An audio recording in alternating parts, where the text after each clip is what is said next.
Hello, amazing entrepreneur. It's Tash Corbin here, and welcome to another episode of the Heart-Centered Business Podcast. This is episode number 242, which means you can find all the relevant links and show notes over at tashcorbin.com/242. In today's episode, I'm going to share with you sales conversations that do not feel gross. And I know for a lot of people, they try to avoid sales conversations, or they do sales conversations, but they absolutely hate it. So if that is you, I want you to pay attention to this episode. If you love sales conversations, I still want you to listen along because I'm going to help you make them even more effective and successful for you. So let's dive in. I'm Tash Corbin, and this is the Heart-Centered Business Podcast.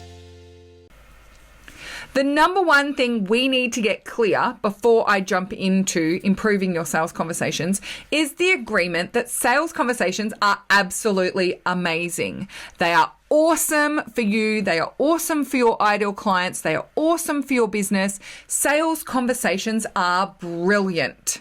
So why is it that we avoid sales conversations or don't like them? In most cases, it's because we don't know how to do sales conversations effectively, or the way that we are doing sales conversations just feels yucky. And so therefore we try and avoid them. Why do I believe sales conversations are amazing? Number one, they create so much connection. You're having a one-to-one conversation with someone about what they want, what they need, what's getting in their way, and how you might be able to help them achieve their goals. That is a brilliant opportunity for connection, and therefore it's one of the most high conversion activities you can do in your business, and it gives you really deep insight into what your audience is thinking and feeling and wanting in your area of expertise. This is such amazing insight to assist you in getting your messaging clear, in making sure that you are speaking to the right outcomes with your value proposition, in refining and changing up your packages, looking at your pricing structure. There are so many benefits to doing consistent and regular sales conversations. Not only that, you get a chance to practice speaking about your work to new and different people, and you get an opportunity to refine your messaging in your broadcast marketing activities because you're keeping up to date with what your audience is wanting and looking for from you. So we resist those marketing and sales conversations because we don't have something or a way of doing sales conversations that feels great. Or we've got some mindset blocks about being salesy or, upsetting someone or being pushy or aggressive with them. And that is why I see so many women try and avoid sales conversations and instead make sales only via broadcast methods, such as sending emails, sending someone to a sales page, jumping straight into doing group programs instead of selling one-to-one packages, selling via their social media and making offers into Facebook groups, but they never actually have great quality sales conversations with potential leads. And that is meaning that you're missing out on so much juicy insight for your business as well as conversion and growth. So I want to share that I learned sales conversations the wrong way. And when I first started my business, I did have two coaches that I had worked with who taught me how to do sales conversations. And both of them took that sales conversations training straight out of the Bro Marketing book, and very aggressive, very manipulative types of sales conversations. Because of the way that I learned sales conversations, I tried to avoid them as well, and I absolutely hated doing them. Not only did I try and avoid them and hate them when I did them, I also experienced physical symptoms when I actually had some sales conversations. So I would get what I called the rash of despair when I was doing sales conversations, where I'd have this rash, it would creep up out of my cleavage, take over my neck, and then envelop my face. And so many times people would say to me, "Are you okay? You look like you've turned bright red." And I was like, yeah, it's fine. It's just really hot here.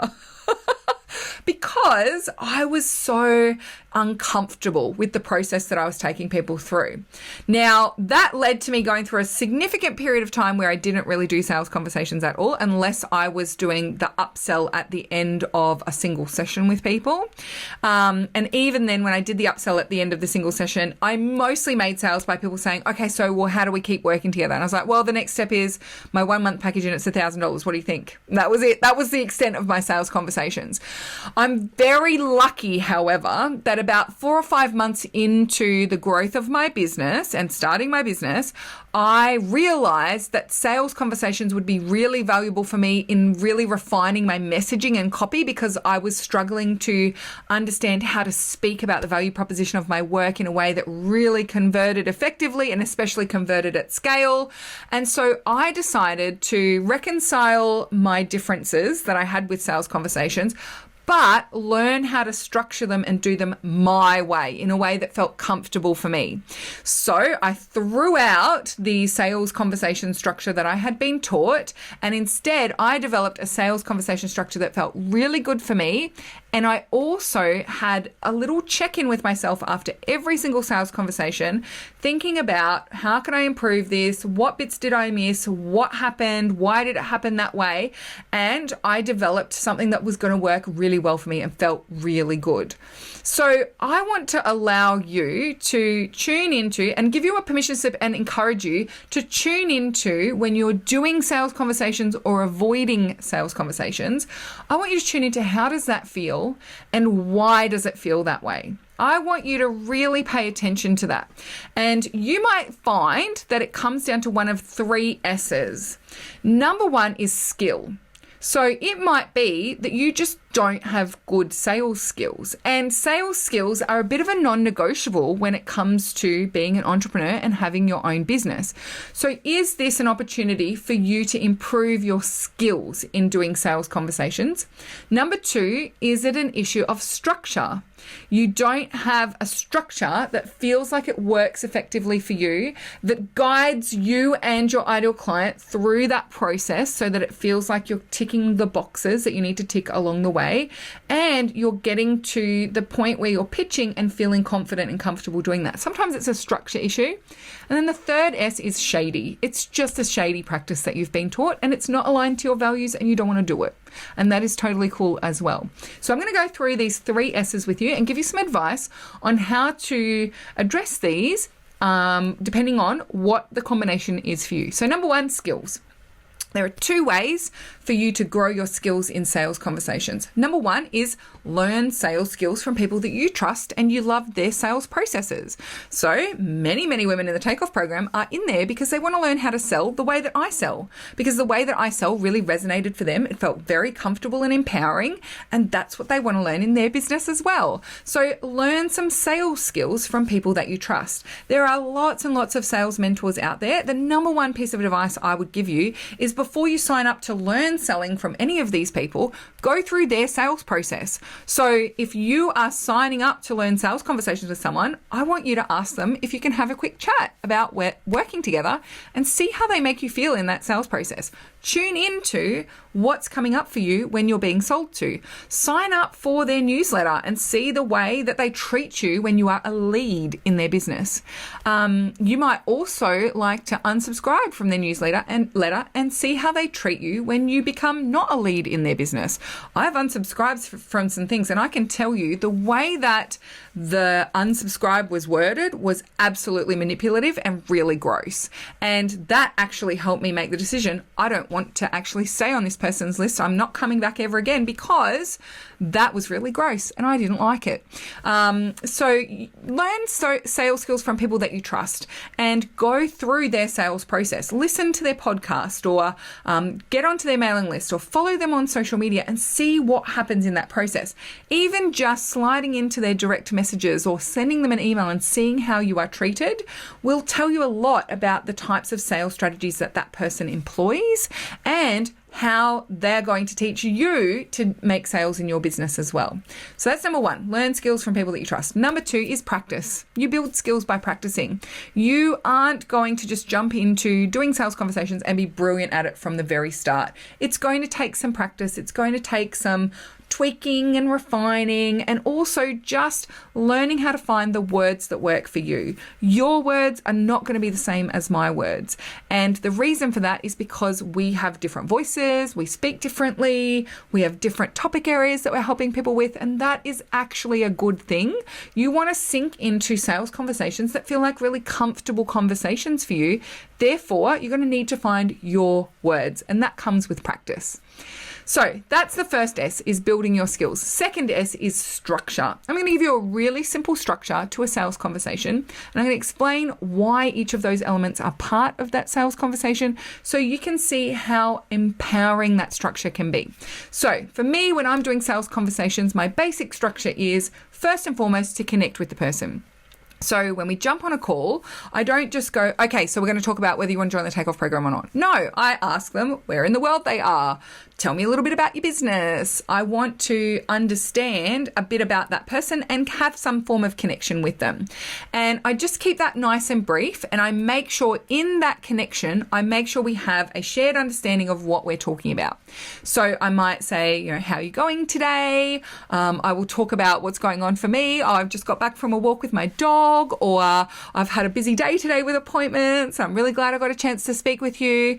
And then once we've had a little bit of connecting time, I will say, so what we're here to talk about today is whether the takeoff program is the right fit for you and how you can get your business off the ground, right? Something along those lines. And I make sure we confirm that together as well.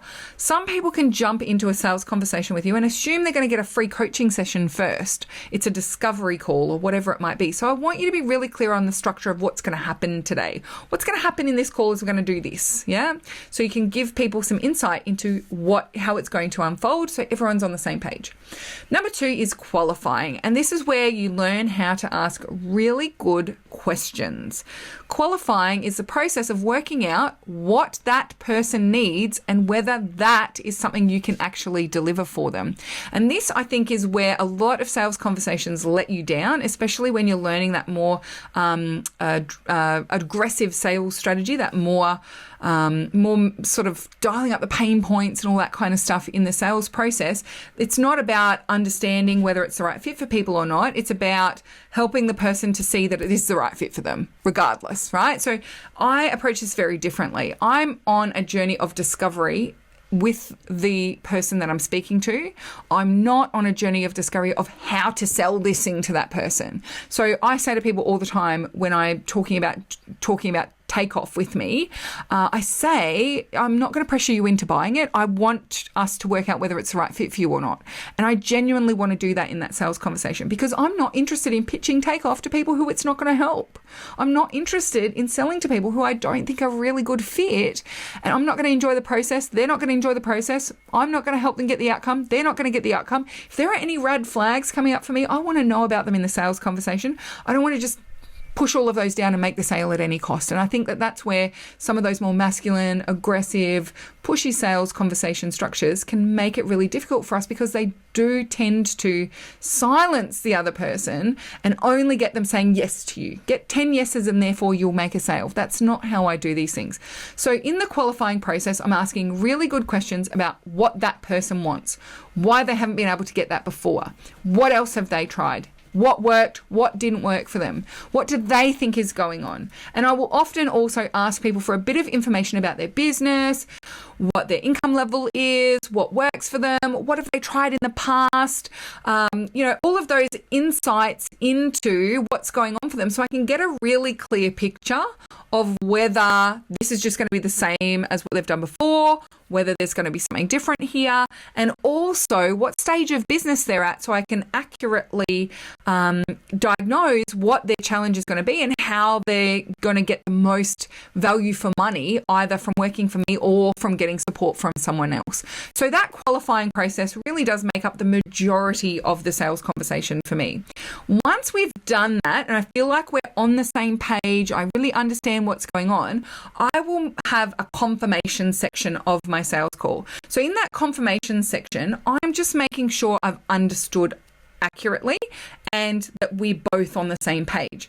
So I will say something like, look, it sounds to me like you've got all of the key pieces in terms of you understand your niche, you know what your message is, you know what it is that you're offering, but you don't know how to bring all of those together to bring in good quality leads and convert them. Would that be accurate?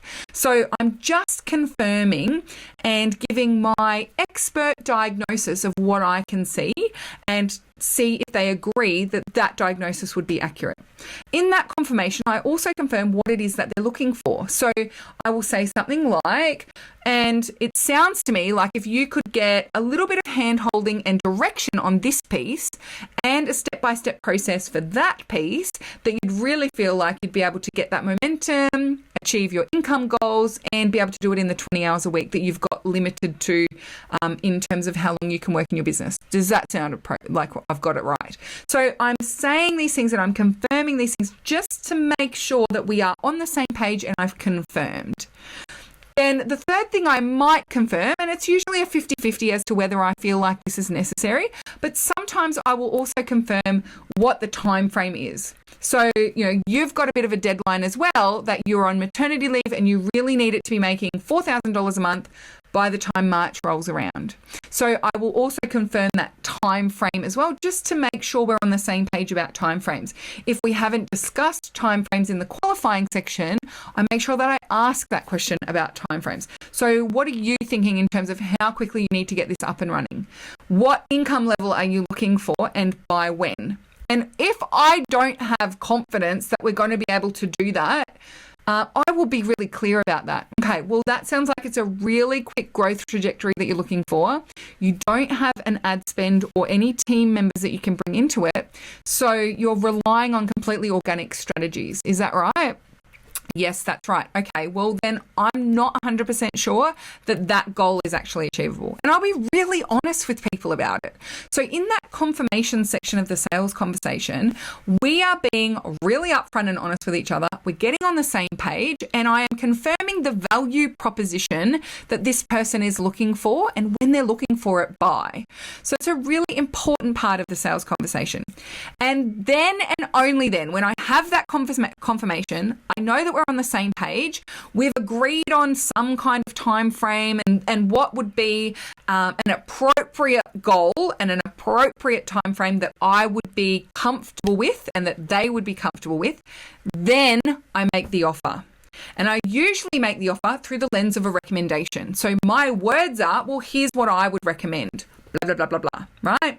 So the reason why I make that recommendation is because I have just put all that energy and effort into understanding the person's business and what they're looking for and what they want.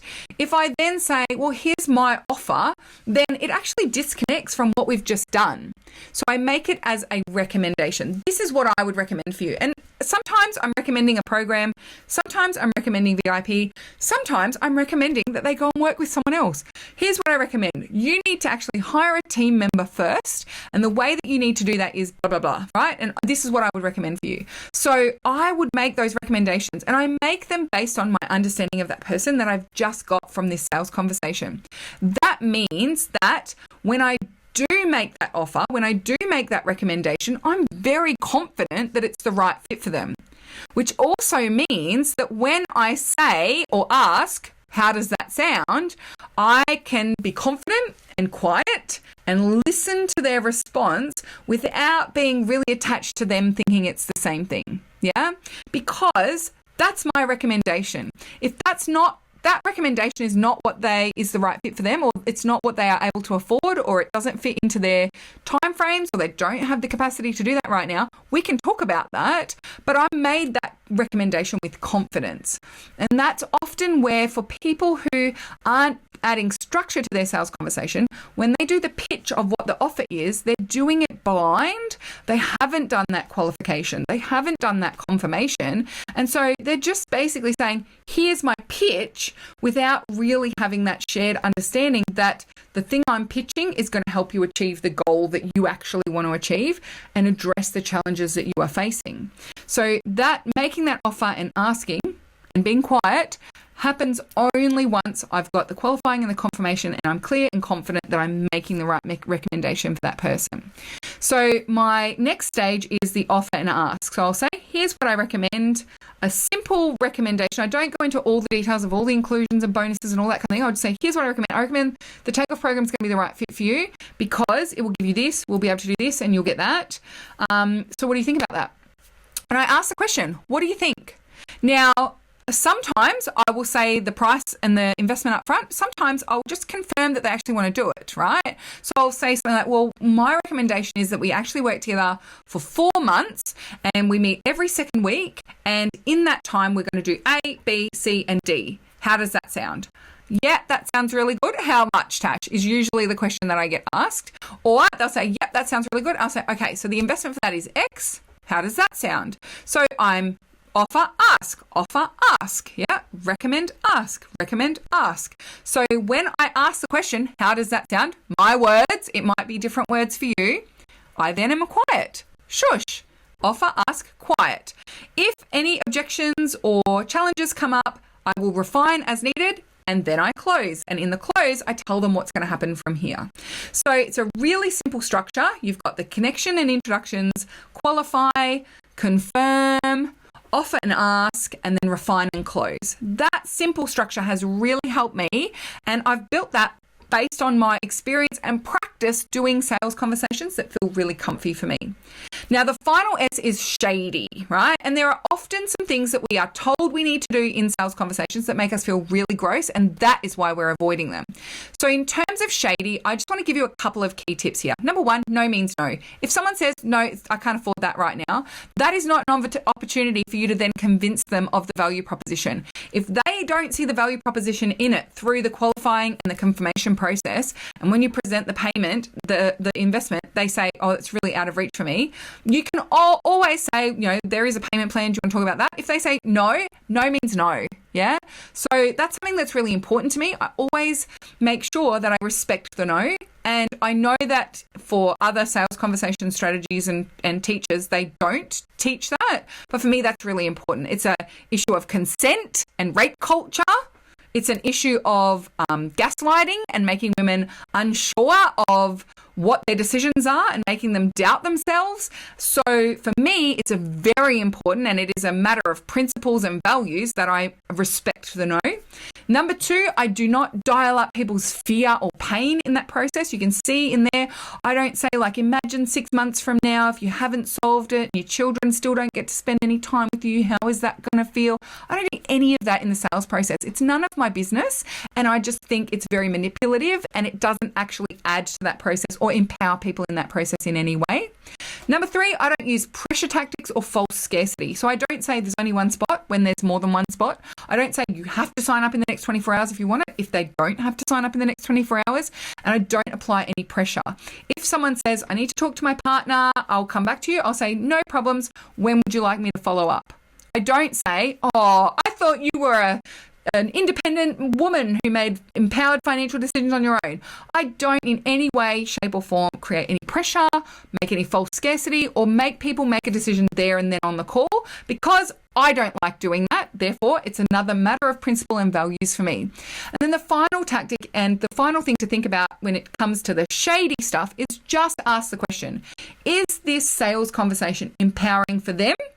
And is this sales conversation empowering for me? If the answer is no to either of those questions, then there's something shady going on, and it's a call for me to look into why that doesn't feel like it's empowering and how I can change that process. Okay, so I know that there's lots in this podcast episode, but I also know how valuable it is to deal with the skills, structure, and shadiness that comes up in sales conversations. I hope that you have found this really valuable. If you found it valuable, or you've got follow-up questions or light bulb moments you'd like to share, make sure you use #podcastaha over in the Heart-Centered Soul-Driven Entrepreneurs group, and let's continue the conversation there. Let me know you've been listening to episode number 242 so that we can keep chatting about sales conversations. And then the other thing I want to say is that if this is something that you realize now you haven't actually put any time and energy into learning in terms of growing your business and how to get those foundational skills and learn how to do sales in a way that is empowering for your audience, I would love for you to come and check out my free training on how to fast track your startup. In that, I cover the core base level things that you want to take care of in terms of skills, structure, and strategy. So make sure you go and check that out. I'll make a link, make sure there's a link there in the show notes of today's episode at tashcorbin.com/242. Thank you so much for listening to this episode of the Heart Centered Business Podcast. Until next time, I cannot wait to see you shine. Bye-bye. Would you like more tips, tools, and resources to help you grow your heart-centered business? Head to tashcorbin.com today.